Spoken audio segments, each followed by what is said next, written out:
Morning, everyone. This is Terry from Terry's Philippine Journey. I just wanted to share my Sunday morning. It's April the 2nd here in the Philippines. My three months in another week here will be my 3 months in the Philippines. Wanted to share some experiences. So leaving our house up here on the hill.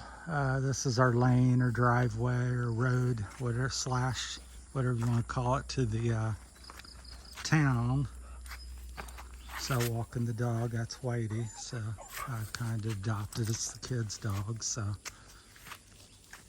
don't know how this will go because I got him tied around my waist. He's pulling me all over, so he's very energetic in the morning, as I am.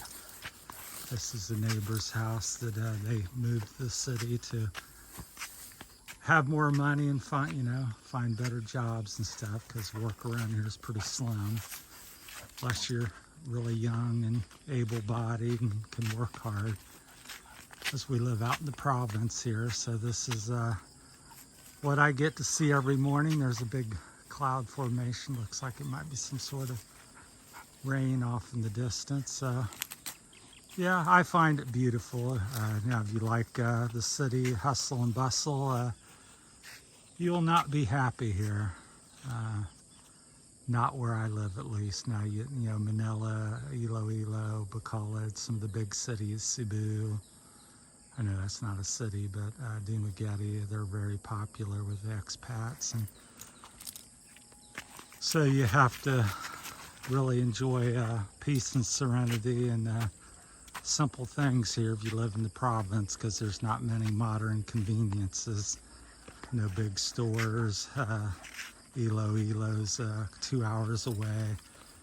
Live here in San Fernando. So just walk down the trail here. I got my shoes on here, my slip-ons I bought, which don't really fit me, so it's hard to walk. But anyhow, it's quite beautiful. Not too bad out this morning. Feels like it's about 80 or something. So temperatures are pretty consistent in the Philippines. 75, 85 is pretty normal, high and low.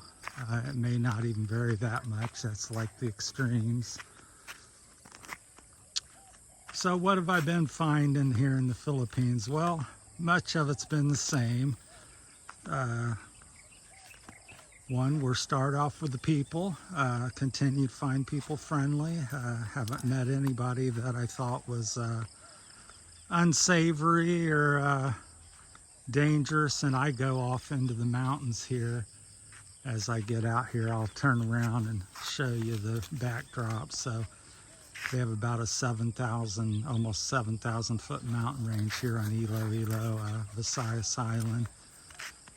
And so I don't go all over the place yet. I'm just walking, but I do go back in there. So it's quite rugged and remote in places. So as we get around the corner here, but yeah, people are friendly. I find the countryside beautiful. Dogs are coming to bark at me. So everybody has dogs here. Chickens and whatnot. They're usually just attracted. They hardly ever bother a person, rarely.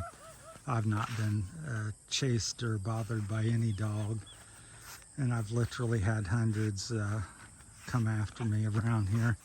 Not after me, but after Whitey. They're very, another dog's in their territory. So. But yeah, I felt very safe. Although I know there's, dangerous people wherever you go, unsavory, and if opportunity awakes or rises, there's somebody that'll try to do something to you. But thankfully, so far, I haven't experienced that or run into anybody. But here's I'll turn around here, so. This is like an old rice field and the water buffalo in it. They're not using it as rice right now, but that's a rice field. There's our house up there in the banana grove. We have about 50 to 100 banana trees and 3 or 4 coconut trees. I'm hoping to plant more things like that. More, not too many, no more bananas. We got plenty, but some more coconut trees and other trees. The hills haven't really, you can't really see the height, but they're probably 3,000 or 4,000 feet here near the coastline. So, but yeah, onward with the video. Get distracted with things. So we'll walk down here towards town. Down there's the town, the building down there. You can see there right in the middle to the left of the tower, electrical tower. So, but yeah, feels safe, people's friendly, scenery. I find it very beautiful. Ocean is right over on the other side of, not far from that tower, maybe a quarter mile. So very near the ocean. You go out to the islands off the coast here. That's where the water's blue. It's really pretty. So that man there was the barangay captain, I believe, or something. I think he just died, somebody said. So, and this is the main thing. There's about a dozen people that live up and down the road here. At the end of a bunch in town, maybe 100 or so people in town, and maybe a dozen or 2 dozen up the lane here in the woods. So people will be motorcycling, and this is the main thing to get in and out. So it's not very long. Here comes somebody now. So.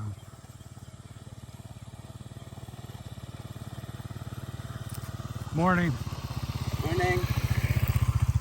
One of the neighbors, I don't know everybody yet. They may know me more. I'm somewhat famous, I suppose, if you want to call it that, because I'm an American expat, so everybody talks about you and has heard about you. So, but yeah, the people are friendly, the scenery's good, pace of life is and I'm just comparing it, like I said, I'm from America, so pace of life is something to really, you got to get used to after you come from America, unless you lived in some rural place in America, you know, hills of Kentucky or something, you know, very remote. Yeah, the pace of life here is, I would say, 50 to 75% slower. So you want to go to the grocery store today. Well, you get up and you go, and 9, 10 o'clock, you spend 4, 5, 6 hours.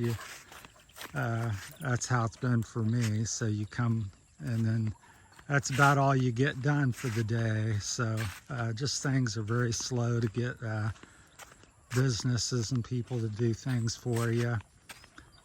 Hard, you know, kind of hard to get a few things next to America, 'cause we're spoiled over there with all the big stores and online, and get it next day to your house, and things like that. So so that's much different.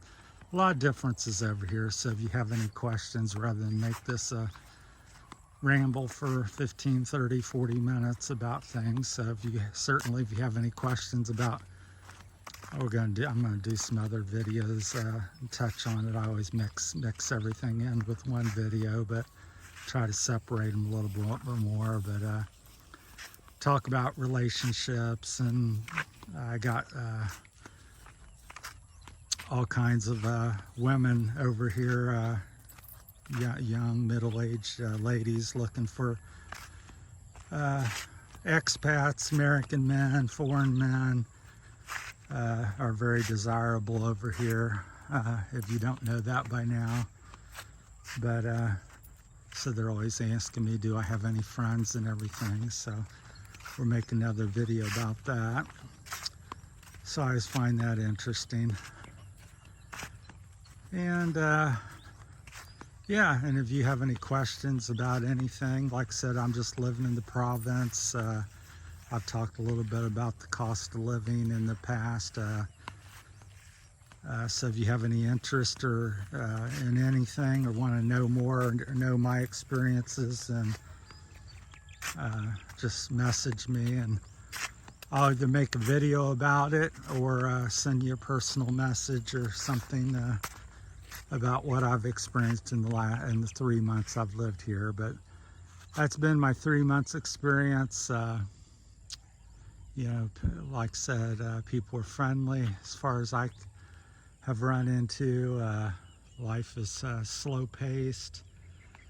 If you're a bigger guy and you're coming here, you know, bring plenty of clothes, because especially shoes, like if you're size 12 or greater, probably border around 10 and under, it's no problem. You can get all the shoes you need here. But if you're over 11, then you start to struggle. That's where I am. And here comes another guy here coming down the lane, like I said. Morning. So they come up from the mountain. They look like they had some working tools. So other than that, everything's been pretty good. Still trying to, you know, adjust, and you know, it's a big adjustment, and I suspect it's going to take me 1 to 3 years to acclimate more fully, or close to more fully. So it's, yeah, it's some aspects, a lot of aspects is very similar to America, and yet it's at the same time it's like you've come over to a different planet. So as you get back, the hills start to reveal themselves. So like I said, these hills are massive. They're about 2,000 or 3,000, 4,000 feet high. Then our little place is right there in the middle. I'll kind of zoom in on it. So let's see, is that it? Yeah, that's it there. So to the right of that little dead tree. There's little places, about a dozen different little places stuck in the little nooks and crannies up through there. And there's some of the bigger hills off in the distance. That's corn on the top of that one. The brown is corn. So, but just beautiful. Back you back down here so you can see what I'm seeing. Get my finger out of there. So that's about all I can think of. So yeah, if you have anything special from home, some sort of high-end appliance or radio or something, I would suggest you know, bringing some of the small stuff, because that stuff's a little harder to get, and I don't think it's any cheaper over here from what I've looked at. So you get, like I have an iPhone 13, for example, and if you buy that over here, it's as far as I could tell when I looked at them, it was same price. So and the problem with that, we'll go buy here, but a lot of places don't even carry it, so because it's so expensive because of the wage difference over here. Most people, 99% of the people do not own one, unless you're a foreigner or well-to-do Filipino. So that's my take on things. I know I scattered around. So that's it. That's my Sunday morning. Happy Sunday and Easter to everybody coming up. And thanks for watching, and please subscribe. We're a little low on subscribers, so if you watch this long, we need to double up our subscribers. We got a lot of view hours now. We've near the 4,000 view hours, but we need we've only got about half the subscribers we need, so need to get at least 600 subscribers to get our 1,000. So we're looking forward to hitting that mark, as most YouTubers are. So all right, thanks for watching, everybody. Take care. If you got any questions, shoot me out a message and I'll be sure to get back with you. Thank you.